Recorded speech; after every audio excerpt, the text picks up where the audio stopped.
Hello guys, কেমন আছো তোমরা? আশা করি সবাই ভালো আছো। তো দেখতেই পাচ্ছ পুজোর আগে কত গরম করেছে, এতই গরম করছে যে গরমে থাকা যাচ্ছে না।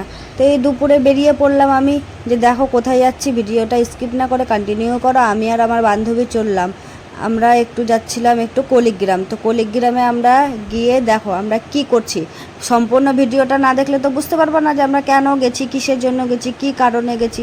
তো দেখতেই পাচ্ছ, পোস্টারটা দেখে বুঝতেই পারছো, ব্যানারটা দেখে যে আমরা কেন গেছি। আমরা গেছিলাম একটা হেলথ ক্যাম্পের জন্য।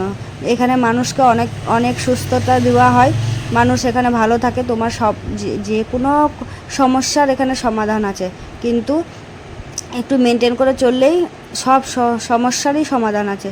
তো দেখতেই পাচ্ছ যে এখানে কত মানুষের প্রবলেম, এতই মানুষের প্রবলেম যে মানুষ বলতে বলতে বলতে বলতে কেঁদে বেরোয়। এতই মানুষের প্রবলেম যে মানুষ কেউ আমরা সুস্থ নাই, সবারই জীবনে কিছু না কিছু কষ্ট আছে। তো এটার জন্যই আমরা একটু বেরিয়ে পড়লাম যে দেখি মানুষকে সাহায্য করা যায় কি না। তো আমরা চলে গেলাম কলিগ্রামে গিয়ে আমরা কিছু একটু মানুষকে হেল্প করার চেষ্টা করলাম, এটাই আর কি। তো ভিডিওটা ভালো লাগলে অবশ্যই লাইক কমেন্ট অ্যান্ড শেয়ার করে দেবেন। ফেসবুক থেকে দেখলে ফলো করে দেবেন, আর ইউটিউব থেকে দেখলে প্লিজ প্লিজ প্লিজ সাপোর্ট করবেন। টাটা।